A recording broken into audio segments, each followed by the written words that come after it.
If only I had a green nose. By Max Lucado. Illustrations by Sergio Martinez.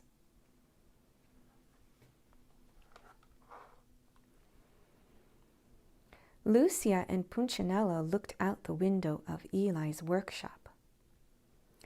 Like other Wemmicks, they were wooden people. But unlike the other Wemmicks, they weren't standing in line in the village below. "Look at them all!"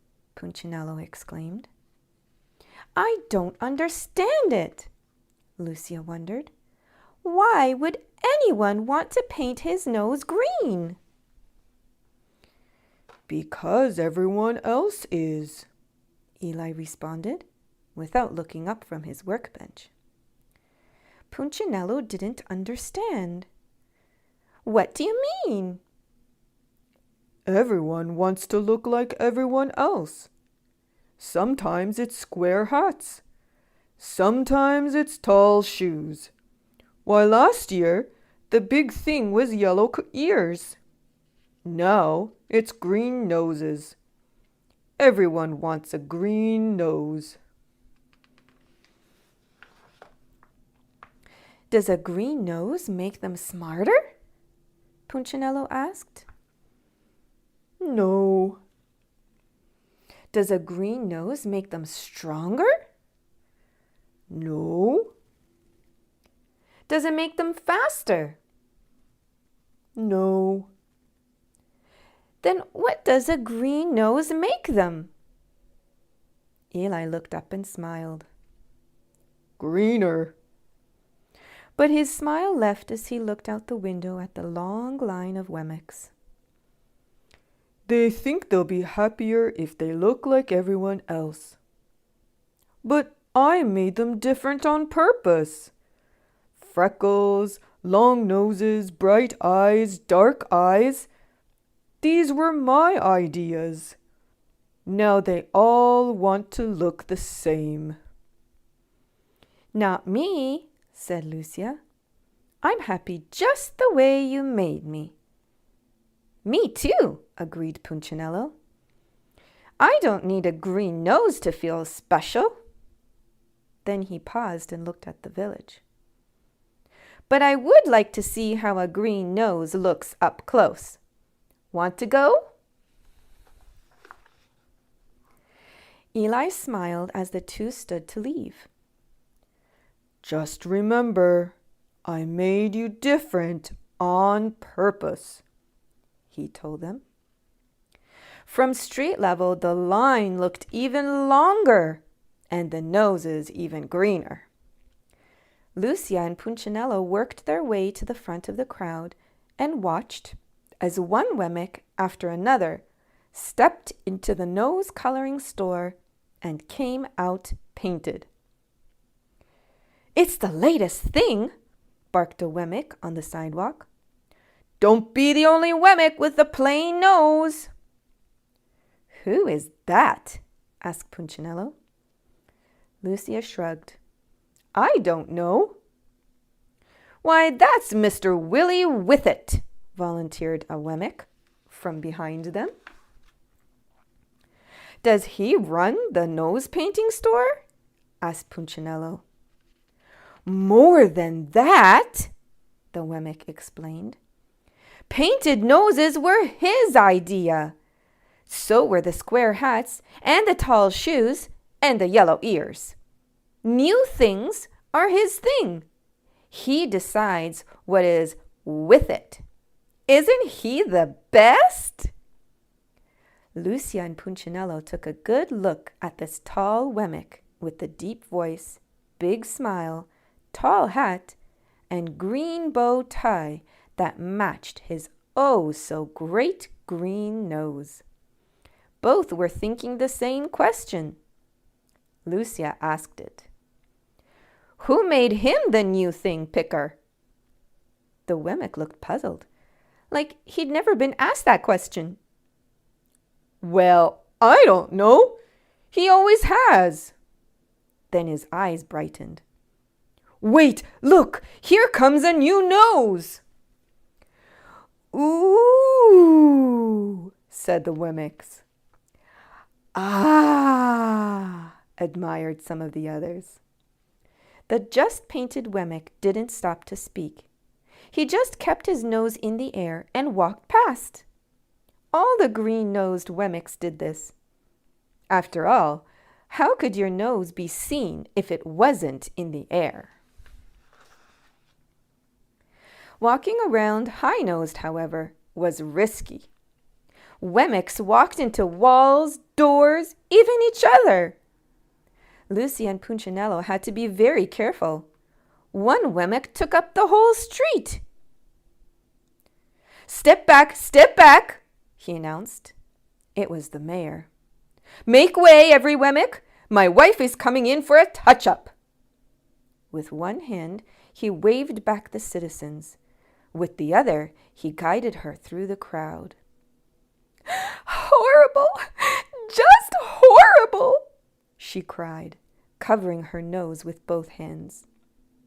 I chipped some paint when I bumped into a tree. Now the real me is showing. Oh, horrible, just horrible.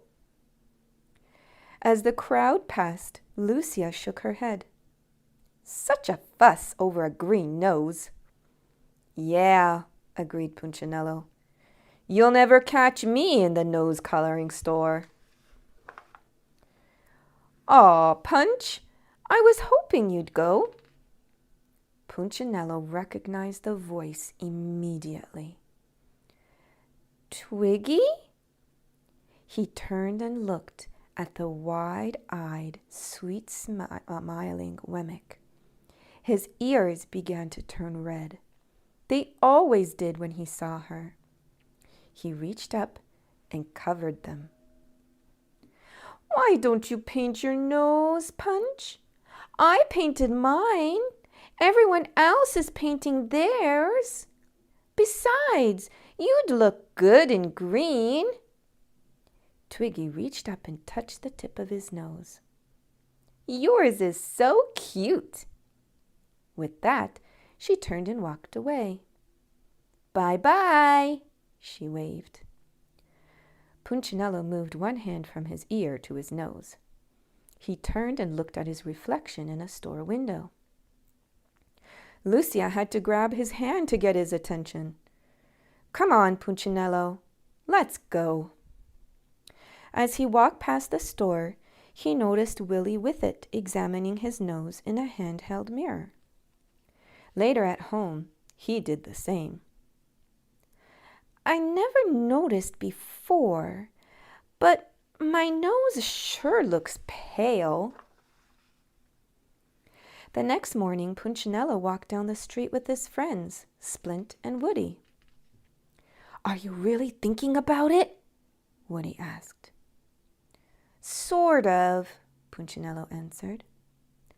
They say the paint stings your nose, Woody volunteered. And it stinks, Splint added. The brush could get in your eyes, Woody continued. And it only comes off with sandpaper, Splint nodded. Shh! Punchinello put a finger to his lips and pointed at a large crowd of green-nosed Wemmicks standing in the square. Something's going on. The mayor was standing on a platform. His wife, nose freshly painted, and Willie Whiffet were on either side of him. Welcome one and all to the first meeting of the Nosy Wemmicks Club, he announced. Your glistening green sets you apart as a Whiffet Wemmick. As if on cue, Wemmicks began stroking their noses. You are classy. You are keen. You are awesome. You are green. Proud of his poetry, the mayor smiled, and the Wemmicks applauded. We owe it all to Willie Whiffet, he shouted over the noise, the pioneer of the painted snout. Everyone applauded even louder. People love me because of you, one shouted. I have more friends, cried another. With a green nose, I am a better Wemmick, exclaimed a third. The mayor hung a medal around the neck of Willie Whiffet. You have changed the face of Wemmicksville. We salute your brilliance. Without you, we'd all look like... The mayor paused, looking for the right word. Then he saw Punchinello and his friends. Pointing in their direction, he declared with a scornful laugh, Them! Everyone else laughed too. Punchinello and his two friends lowered their heads and covered their noses. Let's hear it for Willie Whiffet, shouted the mayor. The Wemmick who discovered the cure for the common nose. As the townspeople shouted and applauded, Woody, Splint, and Punchinello quickly turned and walked away. They didn't stop until they stood in front of the nose-coloring shop. Within a matter of minutes, all three were painted and walking down Wemmick Lane. Hey, Punchinello, asked Splint, pushing his nose upward. Am I doing it right? Punchinello didn't look. I can't see you, Splint. If I turn, my nose won't be in the air.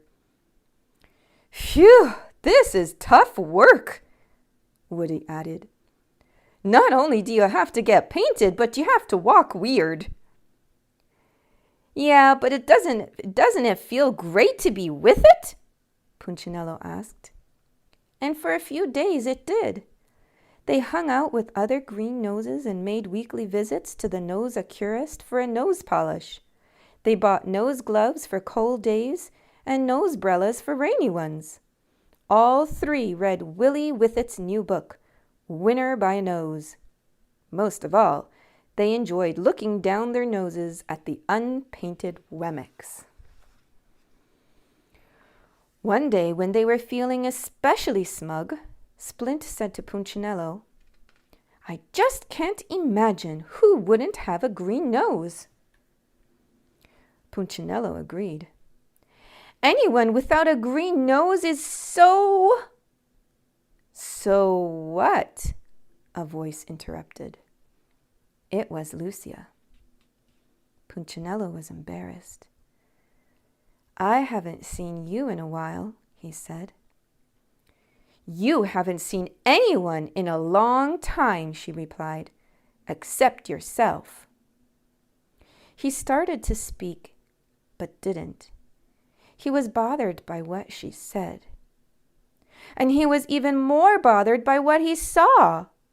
He saw it the next morning as the three were walking into Wemmicksville.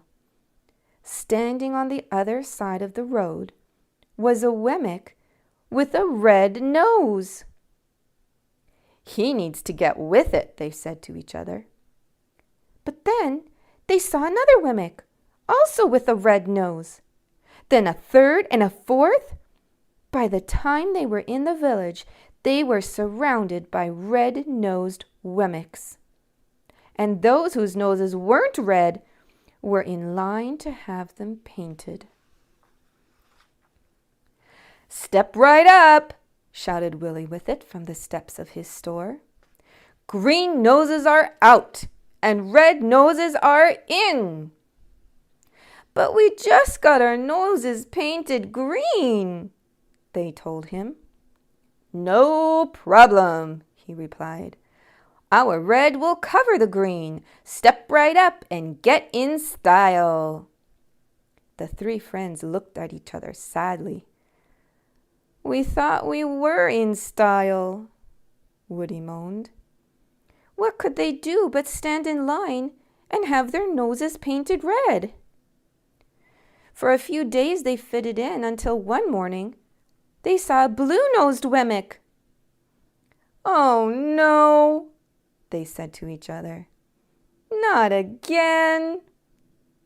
So they changed colors. But it was only a short time until blue noses were out and pink noses were in. Then pink was out and yellow was in. Then yellow was out and orange was in. Soon Punchinello and his buddies had so many layers of paint on their noses that they couldn't remember what they really looked like.